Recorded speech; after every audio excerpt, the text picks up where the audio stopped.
Hello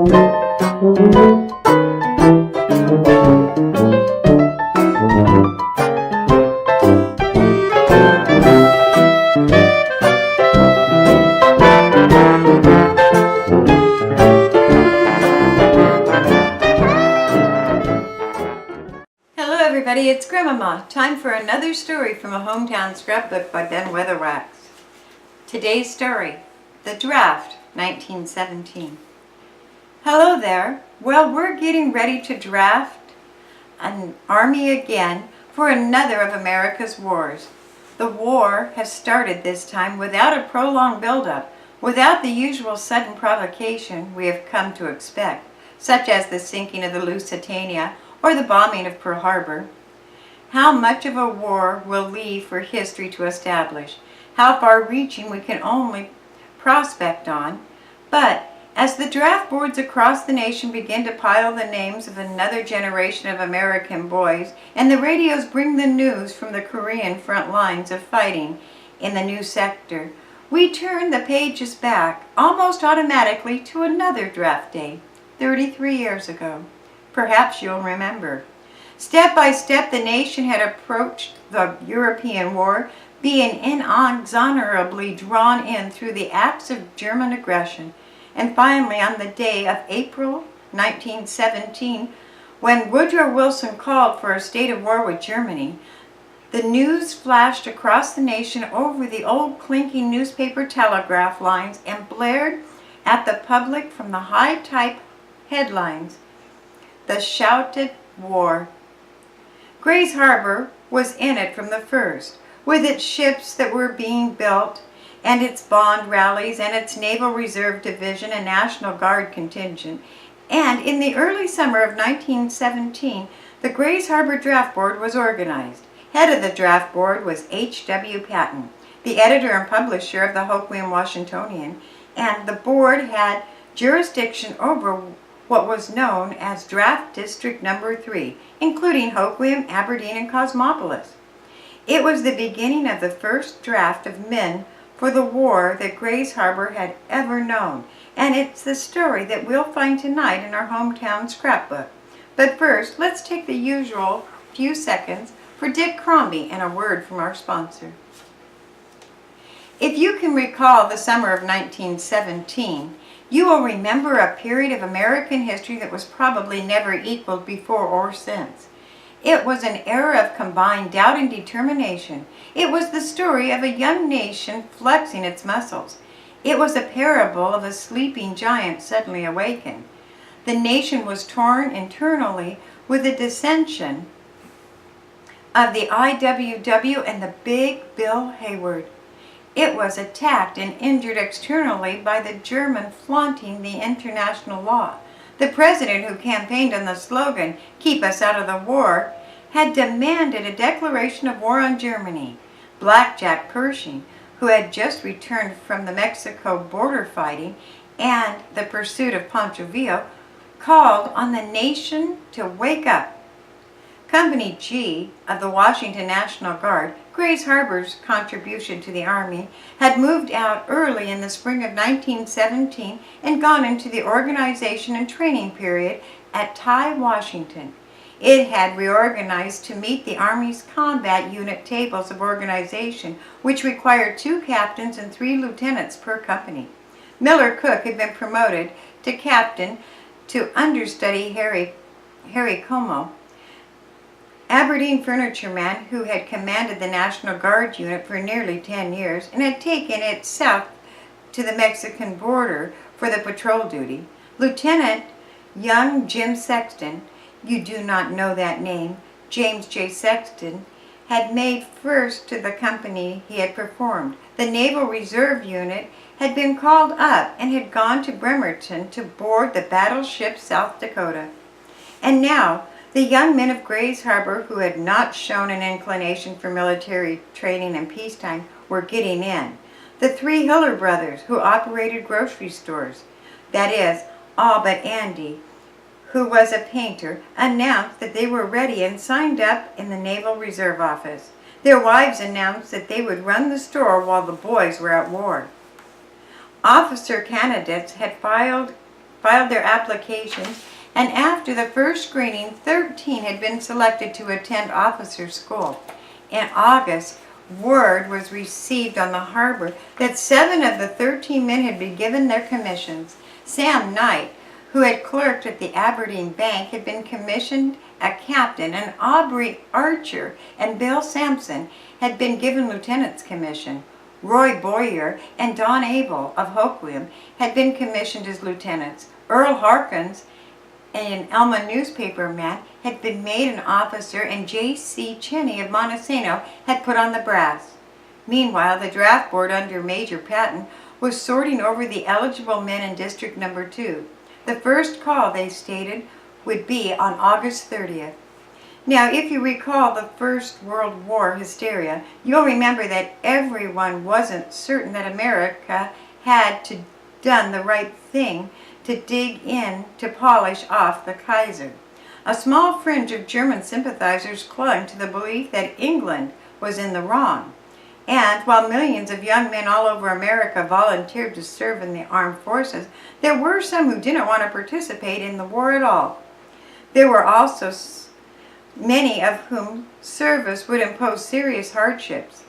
These, the ones who didn't want to go, and the ones who didn't feel they could go, were now applying for exemptions. But the draft board was callous about it. They made exemption toe marks and said that it was easier to get out of the Army once you're in than get past the draft board with an exemption. 50 applications for exemption were filed in the draft board in August of 1917 without getting one single approval. And then, as the 30th day of August approached, the harbor waited for the names of the first drafts to be drawn. The names were selected that evening before, and on the morning of the 30th it was announced with a list of Grays Harbor men that would be sent to Camp Lewis in the first contingent. 7 of them were from Hoquiam and 3 from Aberdeen.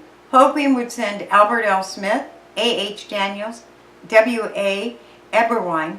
Truman Kellogg would be one of them. J.S. Newell, Albert Richards, and Earl Brown. Aberdeen's contribution in manpower would be Bill Mendenhall of the Electric Service and Supply Company, Joe Fordney, and Eric Ekman. They would board at the train in Hoquiam in the morning of September 6, 1917, for their trip to the induction center. On the 2nd of September, someone got the idea that it would be a good occasion to celebrate, as Grays Harbor put its first draft contingent onto the train for Camp Lewis.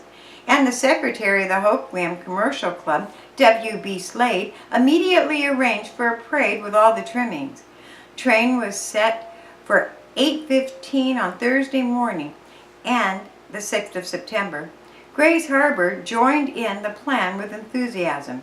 At that particular time, the harbor was parade conscious, and any occasion for a line of march was seized upon and used to good advantage, and this was regarded as an unusually good one. The military organization still available, and the Hoquiam Home Guard was one of those, under draft chairman Major Patton. The town band, fraternal groups, all were invited to be on hand for the early morning parade down 8th Street to the railway station to put the boys on the train. The harbor was up early that Thursday, and most of it was assembled along 8th Street in Hoquiam to pay tribute to the first draft contingent. And promptly at 7:30 the parade started. It was led by the Reverend J.W. Beard, known affectionately at Hoquiam's Fighting Parson for his military patriotism. The Reverend was flanked by 2 small children, a boy and a girl carrying flags. Then came the Veterans Fife and Drum Corps, at a manifestation of militant marching that was the typical American as baseball and beefsteak. Then came Ray Thurber, who was in his senior year at the Naval Academy at Annapolis and who was home on vacation, a detachment of Hoquiam police, a fraternal delegation, and the Hoquiam Elks Band. And then came the 10 draftees stepping proudly. That was the beginning of it, Eric Ekman remarked not long ago. If I had known how many thousands of miles of walking I was starting that morning, I don't think I would have made it." And Herman Field, the parade paused for a few moments, keeping one eye on the railroad station across the street for indications from the impatient conductor, and the other eye on the 10 local heroes. And with Slade acting as master of ceremony and Major Patton delivering their keynote speeches, the draftees were toasted and advised, counseled and cajoled, and the harbor's blessings, the best wishes, went with them as they marched their final 100 feet and were put aboard the train by friends and relatives who started their 3-hour trip to Camp Lewis. The Hoquiam stores, which normally opened at 8 in the morning, did not open that day until after 9, and it was a very serious crowd that filed back to Herman's Field, for Major Patton had announced the draft board's plan. From that day on, 20 men a day would be going to Fort Lewis until the harbor's contribution of manpower had been made. Men whose numbers were near the top of the list began to clean up their affairs and take new interest in things about them, and they found that the people about them took a new interest in them, then suddenly belonging to a world apart, until they, in turn, boarded their train in Hoquiam or in Aberdeen to start their trip to Camp Lewis. They counted the days with new significance. Yes, that was Grays Harbor's first draft. And now, Dick, suppose you take a few words from our sponsors. It was not the first time that Grays Harbor men had given up their occupations and marched off to war. The young men who called this part of the world home soil had been doing it ever since a handful of them followed the troops from Fort Chehalis east and joined the Union armies for the war between the states. Others had found their way into troops of cavalry that fought in the Indian campaigns, and still others had marched off to the strains of Alex Castoran's band playing bluebells to fight in the Philippines and in Cuba. But the delegation that marched down Hoquiam's 8th Street early the morning of September 6, 1917, was the first to heed the draft call of their country's service, although the names of those who followed them in 2 wars would be numbered by the thousands. And now another draft, and more volunteers, as history seems to have gotten stuck in a rut, and the event that has happened many times often is scheduled again, and Grays Harbor will provide its share of more American young men who believe more fiercely in the rights and the future of their way of life than in staying at home and just watching, a fact of which we are confident and which gives support for these young men who will be going off to war and add additions to our hometown scrapbook. Thanks for listening.